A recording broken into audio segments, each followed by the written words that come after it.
বন্ধুরা, আজকে একটা নতুন গল্প নিয়ে আসলাম তোমাদের মাঝে। এটা সত্য এবং বাস্তব জীবনের ঘটনা। শেষ পর্যন্ত শোনার অনুরোধ রইল। শুনলে তোমার মধু চলে আসবে। দেরি না করে চলো শুরু করা যাক। তখন আমি কিশোর, বয়স 13 পার হয়নি হবে, ও সব কিছু না বুঝলেও হাতের কাজ ঠিকই বুঝতাম। আমার এখনও মনে আছে, আমি মহাখালী নিয়ে ওভারব্রিজের নিচে থেকে প্রথম বই কিনেছিলাম যখন ষষ্ঠ শ্রেণীতে পড়ি। 20 টাকা দিয়ে খুব কষ্ট করে বহুবার কিনতে গিয়েও ফিরে এসেছিলাম। তারপর যখন দেখলাম ফুটপাথের দোকানে ভিড় কম, তখন চুপি চুপি দোকানদারকে বলেছিলাম আমার একটা বই লাগবে। দোকানদার আমাকে ঝাড়ি দিতে পারে এই ভয়ে ছিলাম, কিন্তু না, দোকানি তার ব্যবসায়িক ভঙ্গিতে আমার দিকে তাকিয়ে একটা বই পেপারে মুড়িয়ে আমাকে বলল, 20 টাকা দাম। আমি কোনো মতে টাকা দিয়ে বই নিয়ে দৌড়।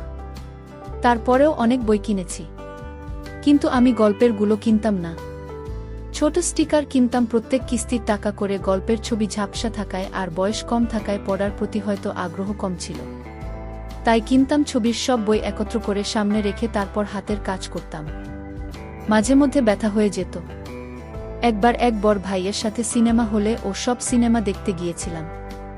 বিচিত্রা সিনেমা হলে, ছবিটা আজও মনে আছে। পরে বহু খোঁজাখুঁজি করে ইউটিউব এর মাধ্যমে পেয়েছিলাম। ছবিটার নাম কি দালিয়ার কঠিন তো ব্রাশের ইতালিয়ান। এই ফিল্ম সেনা গন্ডির বিশালাকার একটি বয়স্ক লোককে হাত ধরে খাওয়াচ্ছে। এখনও মনে মনে ভাবলে মনে হয় যে আমার মুখে পুড়ে দিচ্ছে। শেরিনা গন্ডির অনেক মুভি নামিয়ে দেখছি, আর তার সিনেমা দেখতে আমার খুব ভালো লাগত। ডিসেম্বর মাস, শীতকাল।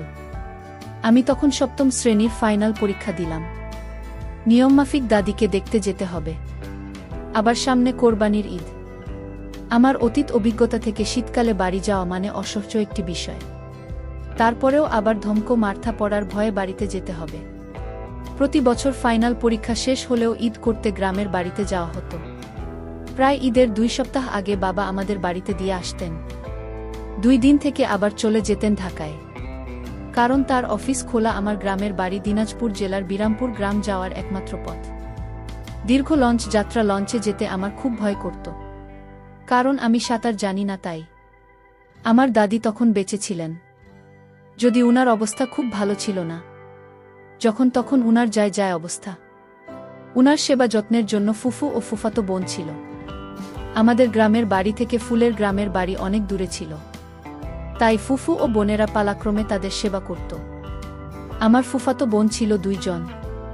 তারা 2 ভাই ও 2 বোন। বড় বোনের নাম মুক্তা ও ছোট জনের নাম রিক্তা। দীর্ঘ লঞ্চ যাত্রায় কেবিনে বসে খুবই বিরক্ত লাগছিল। নদী থেকে প্রচণ্ড কনকনে বাতাস বইছিল, তাই কেবিনের বাইরে চলে এলাম, যেখানে সূর্যের আলো পড়ছিল। লঞ্চের বাহিরটা বেশ ভালোই লাগছিল। রোদ একটু শরীরটা গরম করে নিচ্ছি। একটু দূরে একজন 25-26 বছর বয়সী মহিলা তার ছোট বাচ্চাকে নিয়ে নৌকা দেখাচ্ছে, আর কি যেন বলছে। মাঝে মধ্যে পিচ্চিটা আর গাল ধরে টানে। আমি একটু কাছে যেতেই জিজ্ঞেস করলাম, তোমরা যাবা কোনো গ্রামে? আমি বললাম, বিরামপুর গ্রামে। মহিলা বলল, ও তাহলে তো অনেক দূর। আমরা যাব নবাবগঞ্জ, চিনো? আমি বললাম, জবিনা, আমি চিনি না। মহিলা বলল, এই তো পরের স্টেশন, প্রায় আশা করছি 30-40 মিনিট লাগবে। একটু পর আংটি টাইপ মহিলা নিচু হয়ে আবার বাবুর গাল ধরে টানাটানি করছে। এমন সময় আমি খেয়াল করলাম, উপর দিয়ে দেখা যাচ্ছে। আমার তো চক্ষু যাই অবস্থা। অনেকটা দেখেও না দেখার ভান করছি। এদিক ছোটে মিলা ও কেমন যেন হয়ে যাচ্ছে। তখন আমি ছোট ছিলাম বিধায় ভেতরে কিছু পড়া শুরু করিনি। এভাবে প্রায় 5 মিনিট কেটে গেল। একটু পর আংটি লঞ্চের বাথরুমে গেলেন। আমি যেখানে দাঁড়িয়েছিলাম, বাথরুমটা তার সামনেই। লঞ্চের শেষভাগে তেলের ড্রাম এর কাছেই উনি বাথরুমে যেয়ে দরজা লাগিয়ে দিলেন। কিন্তু হাই কপাল, দরজাও এমন তারের গুণা দিয়ে পেঁচানো লোক, ফলে দরজা লাগালেও অনেকটা দেখা যেত। আমি একটু ভালো করে খেয়াল করতেই ভেসে উঠল সেই চির আকাঙ্ক্ষার জিনিস, আর সেখান থেকে বাহির হচ্ছে অজস্র পানির ধারা। একটু পরন্ত বিকেলের রোদের আলো আমাকে এদিক দিয়ে অনেকটা উপকার করছে। বাস্তবে প্রথম দেখলাম এই কি জিনিস। এই বয়সে এখন মনে পড়ে সিটি।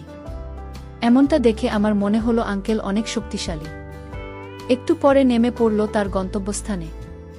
নামার সময় তিনি আমার দিকে তাকিয়ে একটু হাসলেন। আমার মনে হয় তিনি ধরে ফেলেছেন। আমি তার সব দেখে ফেলেছি। তারপর প্রায় 2 ঘন্টা লঞ্চে বসে আমি তাকে কল্পনা করেছি।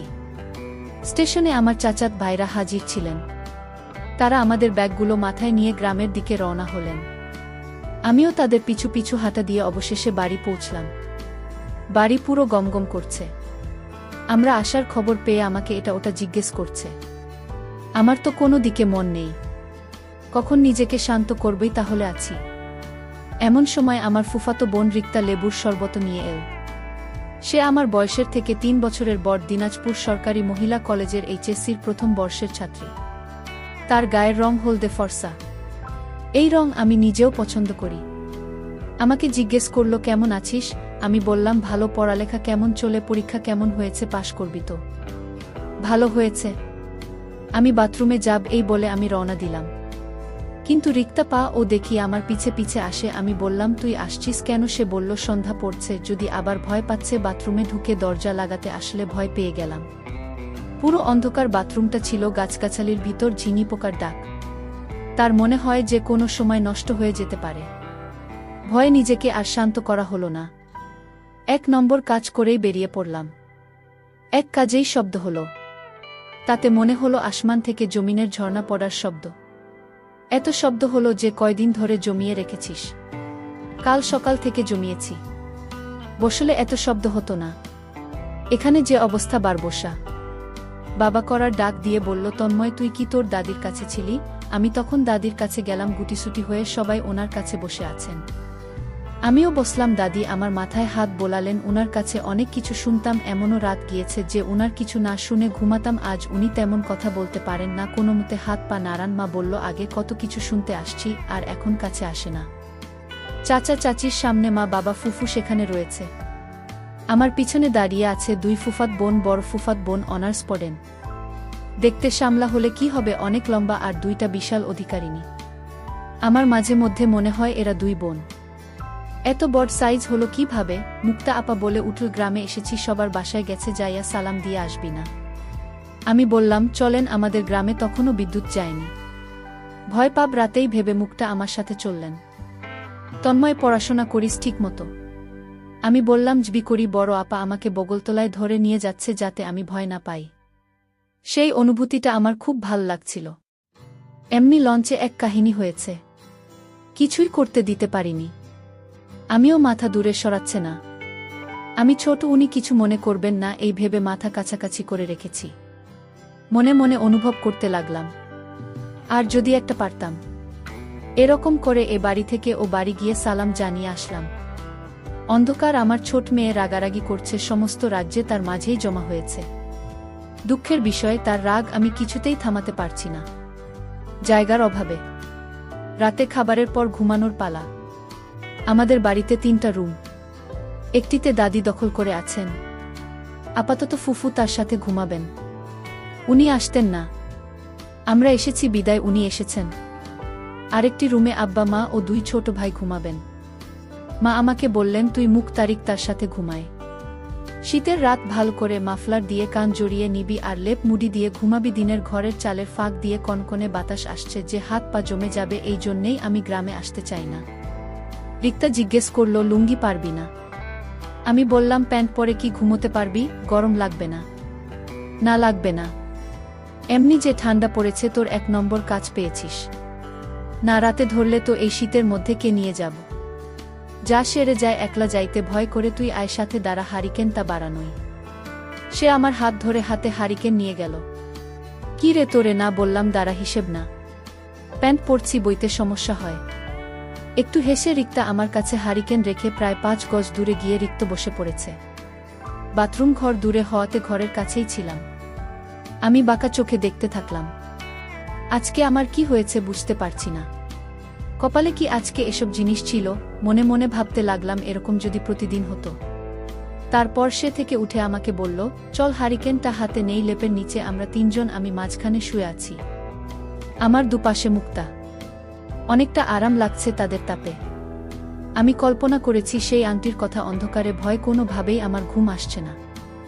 একবার এদিক হয়ে আর একবার ওদিক। একটু পর মাথায় একটা দুষ্টু বুদ্ধি এলো। আমার দুপাশে শুয়ে আছে 2 জন, এরা তো ঘুমিয়ে পড়েছে। আস্তে আস্তে ধরলে টের পাবে না, কিন্তু ধরব কাকে? মুক্তা আপাকে ধরলে মায়ের খাওয়া লাগতে পারে। আর রিক্তাকে তো আমি তুই তুই করে ডাকি, সুতরাং ওকে ধরা ভালো। মনে মনে বেশ ভয় হচ্ছিল, যদি টের পাই তাহলে কি হবে, তবুও মনের সাহস নিয়ে ধরলাম। প্রথমে ভেবেছিলাম রিক্তা ঘুমে, কিন্তু একটু পর বুঝতে পারলাম আসলে সে ঘুমে ছিল না, ঘুমের ভান করেছিল। রিক্তার সম্মতি পেয়ে আমারও অনেক আনন্দ হয়েছিল, কিন্তু অনেক ভয় হচ্ছিল মুক্তা আপা যদি বুঝতে পারে তাহলে আমাদের সমস্যা হবে। মুক্তা আমাকে সব কিছু বলে দিতে পারে। আসলে সুখের মুহূর্ত বেশিক্ষণ থাকে না। এক সময় কখন ঘুমিয়ে পড়েছি টের পাইনি। চোখ মেলে দেখি সকাল হয়ে গেছে।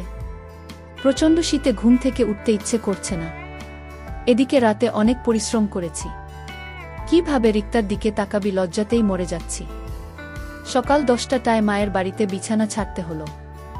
এর মধ্যে রিক্ত কয়েকবারও আসা যাওয়া করেছে। আমি দেখেও না দেখার ভান করেছি। ঘুম থেকে উঠে দাঁত ব্রাশ করে খেতে বসেছি, রিক্তা খাবার বেড়ে দিচ্ছে। আমার পাশের বাসার ভাবি ও এসেছেন, উনি মা ও ফুফুর সাথে কথা বলছেন। উনার শামীম আসিয়া গেছে 2008 সালে, এখনও দেশে ফেরেনি। যাওয়ার সময় আমাদের বাসা হয়ে গিয়েছিলেন। আমরা থাকি মহাখালীতে। এয়ারপোর্ট মহাখালীতে থেকে কাছে, তাই উনি আমাদের বাসায় উঠেছিলেন।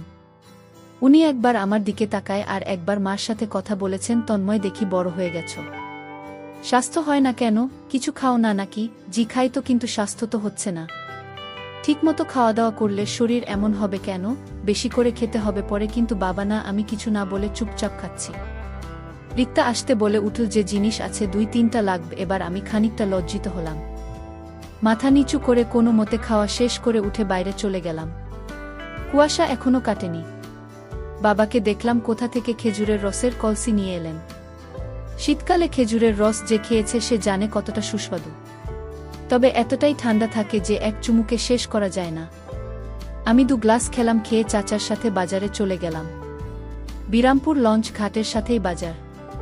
বিশাল সাইজের মাছ উনি গুটিকায় কিনলেন। বেড়িবাঁধের উপরে বাজার বসছে। বেড়িবাঁধ থেকে নদী দেখা যায়। মেঘনা নদী অতি ভয়ানক এই নদী। অনেকের মতে এর তলদেশে পৃথিবীর অন্যদের থেকে সবচেয়ে বেশি স্রোত হয়ে থাকে। বিশাল তার বুক, এক কিনারা থেকে আরেক কিনারা দেখা যায় না।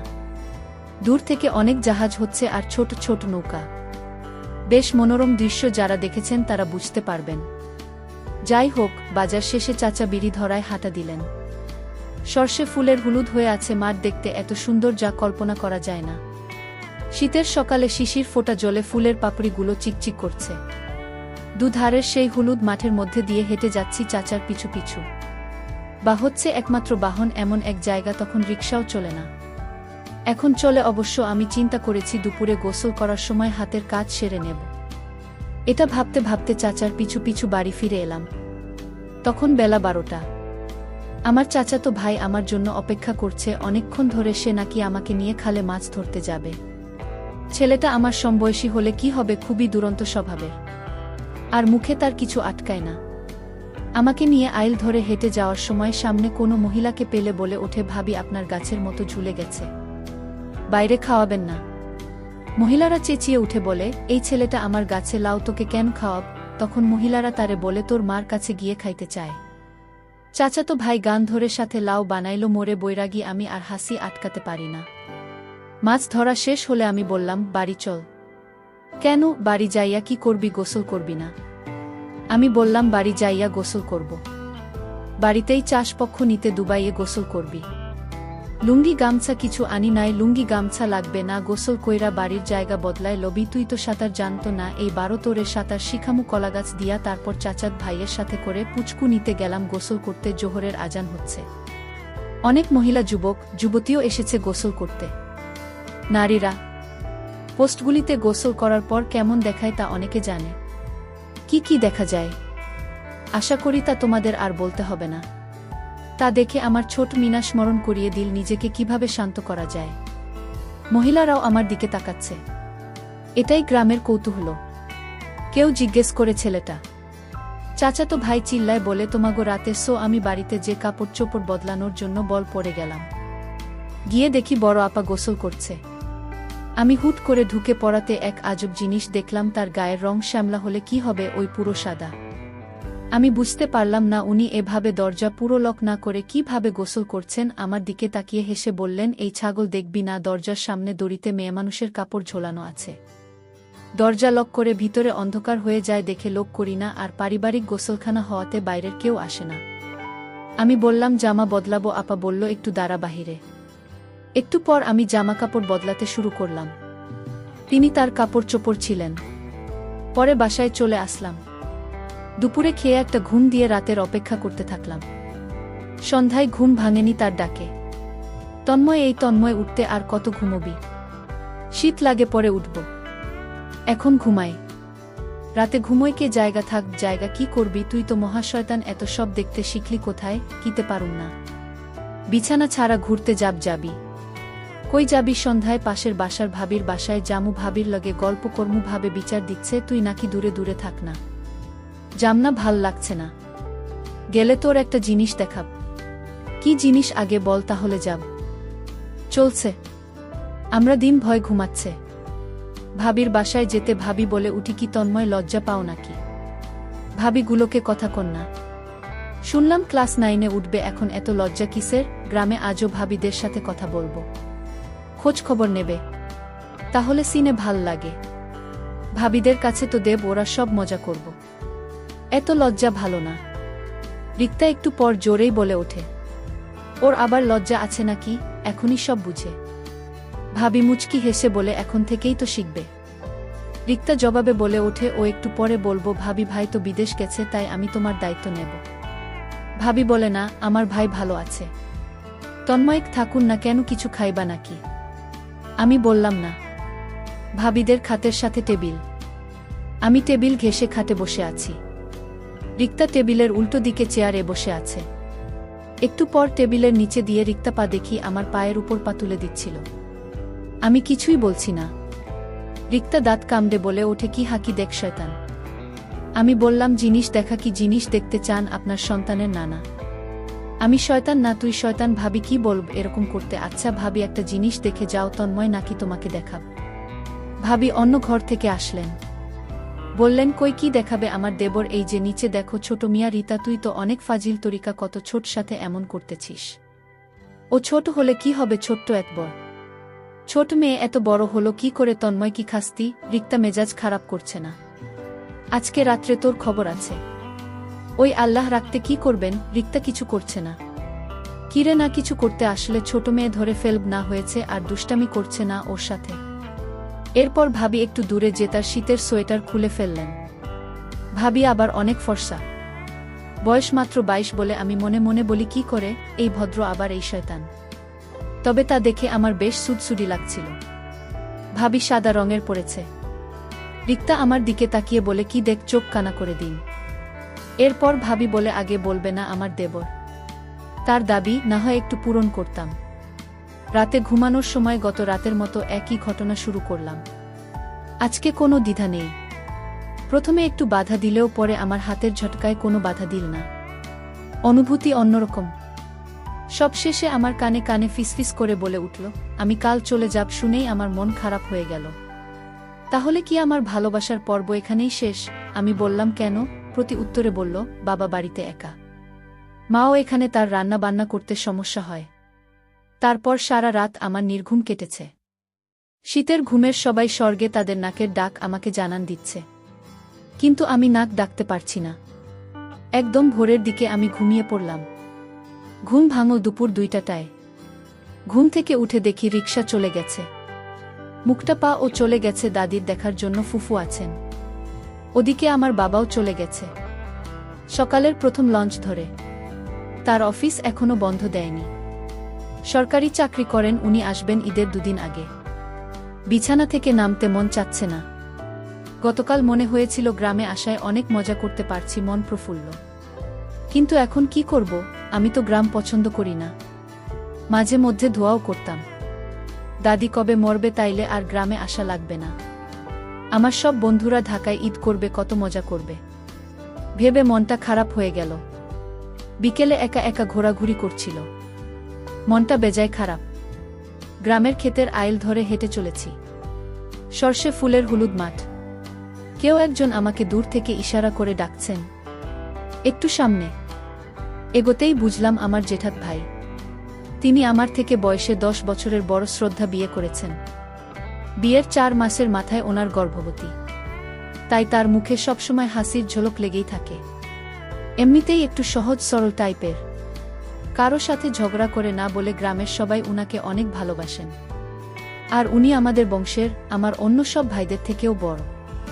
আমি ওনাকে সম্মান করি। আমাকে উনি বললেন, একা একা হাঁটতে আছিস যে, ফজলুর এ নিয়ে ঘুরতে পারছ না, রাস্তা হারালে চিন্তিত। সন্ধ্যা হইয়া আস্তে আস্তে চল বাড়ি যাই। আমি বললাম, আমি পরে যাব, বাড়িতে কেউ নাই। আমার সমবয়সী চাচাত ভাই ফজলুকে সহজে পাওয়া যায় না। সে কোথায় কোথায় গায়েব থাকে বলা যায় না। অতি দুষ্ট ছেলে, মানুষের হাতে মারও খায়। আমি দাঁড়িয়ে আছি। ঠান্ডা ক্রমেই বেড়ে চলেছে। গায়ে সোয়েটার পরেছি, তারপরেও কাজে দিচ্ছে না। আমি আনমনে হাঁটতে হাঁটতে লঞ্চ ঘাটে চলে গেলাম। ঘাটে অনেক দোকান। চায়ের দোকানে গ্রামের মুরব্বীরা কথা বলছেন। কেউ কেউ আমার দিকে তাকিয়ে থাকেন এক দৃষ্টিতে। আমি গ্রামে আসার পর থেকেই জিনিসটা খেয়াল করে আসছি। কোনো জায়গা দিয়ে গেলে সবাই কেমন জানি উৎসুক চোখে তাকিয়ে থাকে। পরিপাটি জামা কাপড় পরিধান করাতে হয়তো তাদের এই কৌতূহল। গ্রামের বৃদ্ধরা সাধারণত লুঙ্গি আর চাদর রাখেন, গায়ে শীত হোক আর গরম। কেউ একজন জিজ্ঞেস করে, তুমি সালামের পোলা না? আমি জি বলেন ওদের কাছে এগিয়ে যায়। একটু পরে একটা লঞ্চ এল। দেখতে ভালো লাগল। টার্মিনালের সামনে আসার আগে প্রচণ্ড শব্দে সাইরেন দিতে থাকে। ধাক্কা খাওয়ার আগে লাঞ্চটা একটু বেঁকে, তারপর ধাক্কা খায় আর সাথে নিয়ে আসে প্রচণ্ড ঢেউ। আমি আরেকটু সামনে যে পানিতে নেমে পড়লাম। কনকনে পানি। খানিক পরেই আবার উঠে গেলাম। অনেকক্ষণ দাঁড়িয়ে আমার অতীতে ঘটে যাওয়া কিছু রোমাঞ্চকর ঘটনাবলী মনে করতে থাকলাম। আজকে রাতে এরকম হবে না। একা একা ঘুমাতে হবে। খানিক পরে বাসার উদ্দেশ্যে রওনা দিলাম। বন্ধুরা, তোমাদের একটা কথা বলতে চাই। আমি তোমাদের সর্বদা হাসি খুশি রাখার জন্য খুব কষ্ট করে ভিডিও বানাই। তাই তোমাদের কাছে অনুরোধ থাকবে, অবশ্যই ভিডিওটি দেখে একটি লাইক করবেন এবং আমাদের চ্যানেলটি সাবস্ক্রাইব করে পাশে থাকবেন।